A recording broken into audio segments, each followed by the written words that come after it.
What is up, guys? It's your boy Rick Kakis, and today we've got some brand spankin' new Destiny 2 news, courtesy of the Bungie weekly update, the first one of the year that has just gone live, revealing official information. And so, let's get started. But just before we do, this video is sponsored by Raycon and the Everyday Earbuds. Sponsored? 8 hours of playtime, 32 hours of battery life. Wait, shouldn't we restart? And they come with customizable gel inserts, so you get the perfect fit every time. Heck, I survived a dog attack and they didn't fall out.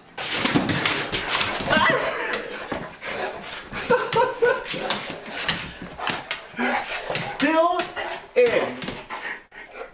They've also got touch features. You can do things like change the song, pick up and answer calls, all of that stuff. Wait, can you hear me? What? Can you hear me? That's right, there's two types of hearing modes. There's awareness, where you can hear what's around you, and isolation mode that blocks the background noise. That's what I have right now. Oh, so that's why we didn't click.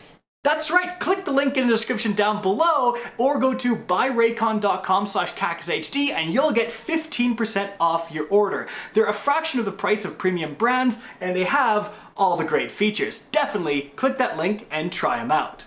Alright, now first things first, what is going on in-game this week? Well, by far the biggest thing is the brand new hotfix that hit the game yesterday that firstly unlocked every single armor mod except for raid mods and seasonal artifact mods for all players. That's right, you now, if you go into your armor selection, can put on any Charge with Light mod, Warmind Cell mod, or Elemental Well mod. So any build you want to make, you can now create. And this is Bungie kind of setting the stage and letting players utilize all of the available mods before Lightfall drops, because in their own words, Lightfall is bringing a bunch of changes to the build crafting system, and they want to let everyone experience the current one. So guys, definitely a very exciting time. People have been checking Ada1 every single day for months to see if she's selling good mods, but now you don't even need to bother her. So absolutely, guys, I also made a video going over what I think are the best of these new mods that just got unlocked for everyone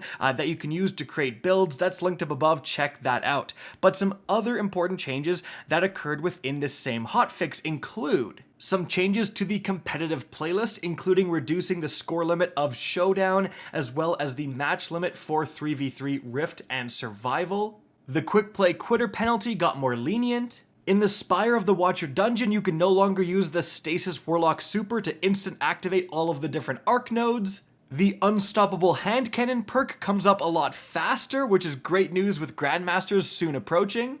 And lastly, for the changes you're most likely to notice, Xur is now going to sell the newest version of the Aikilos weapons rather than the old version, which I actually think is a really bad idea because you can go and craft the new versions. Why do you care if Xur is selling a Feeding Frenzy plus Volt Shot Aikilos SMG when you can literally make one yourself? So I think that's a bad move by Bungie.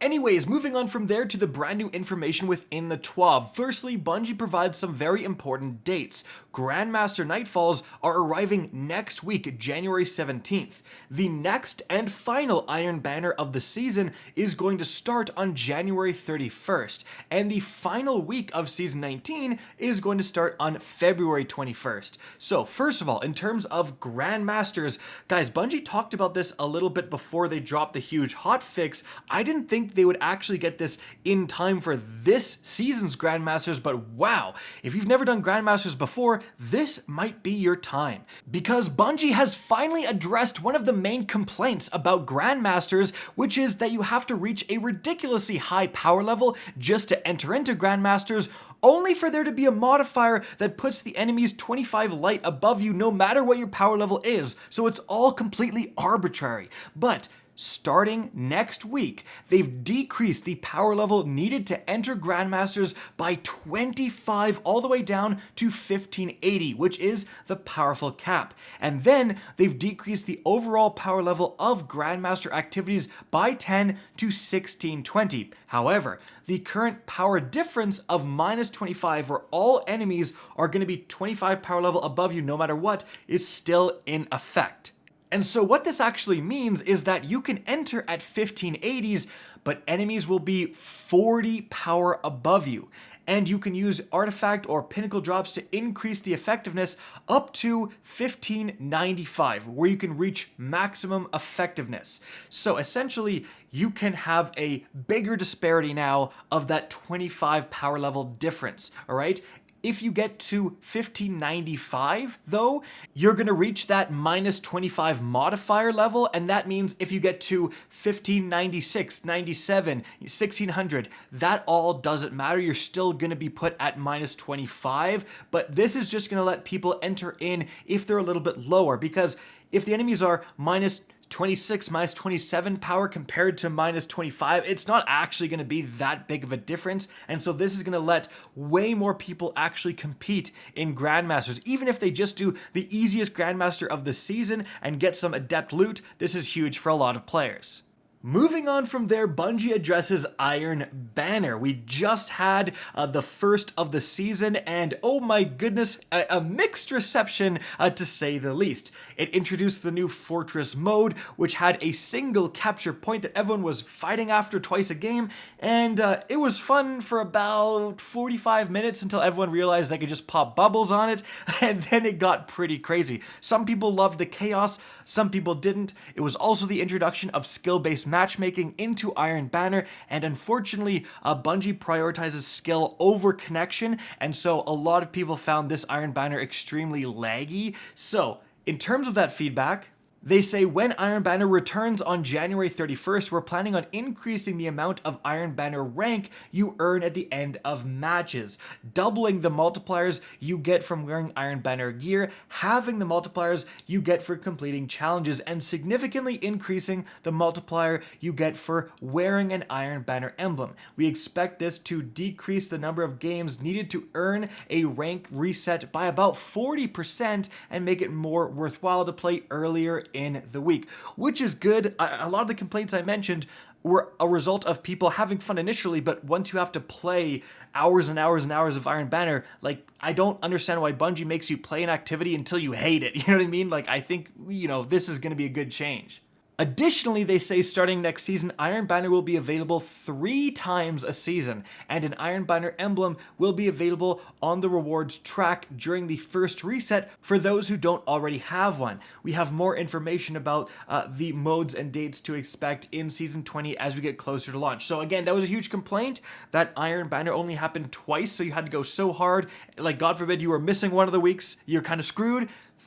Upping it to 3 times, I think is a good change. But moving on from there, we have another big change happening next week involving focusing. So, focusing costs for all Trials of Osiris, Iron Banner, Crucible, and Gambit weapons and armor will be reduced to 25 legendary shards, down from 50. And Adept weapon focus cost will also be reduced to 50, down from 250. And the Glimmer cost of focusing regular ritual weapons has been reduced to 5,000, down from 10,000. So they say we're making these changes to make focusing gear more available to players, especially newer players who haven't been saving up Scrooge McDuck piles of legendary shards over the years, like me. We wanted to make sure players have opportunities to chase spicy rolls without breaking the bank, and I think that is a great change. Next up, Bungie goes into the development process behind the infamous robot dog, the Exo dog that is kind of an Easter egg within the Operation Seraph's Shield mission. So you can see some of that stuff in the background. And then, guys, kind of the last thing to go over is Stadia. So, guys, Stadia is completely shutting down on January 18th. If you are a Destiny 2 player who started on Stadia, your main account is on Stadia, you have to activate cross-save to get your character over to another platform, PC, Xbox, it doesn't matter, before January 18th, because after that, the servers are completely shutting down, you're screwed, so make sure you do that.